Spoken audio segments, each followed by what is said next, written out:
شیخ عبدالحق محدث صاحب دہلوی رحمۃ اللہ علیہ اپنی کتاب کے اندر آپ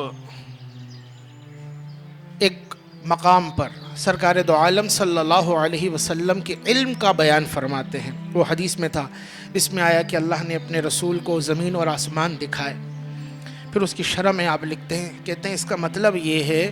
اور مراد یہ ہے کہ اللہ نے اپنے حبیب کے لیے اس کائنات کے جزئیات اور کلیات کو ظاہر کر دیا۔ کیونکہ آج کل تو لوگ کہتے ہیں نا کہ معاذ اللہ نبی کو تو دیوار کے پیچھے کبھی نہیں پتا، اور وہ جن کی طرف اپنا انتساب کرتے ہیں کہ ان سے ہماری سند آگے چل رہی ہے، وہ اپنی کتاب میں لکھ رہے ہیں اشیت اللمعات میں، اللہ نے اپنے حبیب کے لیے اس کائنات کے جزئیات کو، اس زمین کے جزئیات کو، کلیات کو کھول کے رکھ دیا۔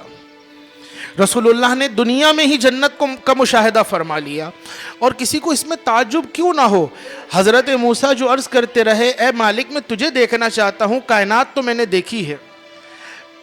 اے مالک میرے عصا کے معجزات تیرے بندوں نے دیکھے ہیں، تو نے اپنے ابراہیم کو اس کائنات کا مشاہدہ کروایا ہے، لیکن اے مالک میں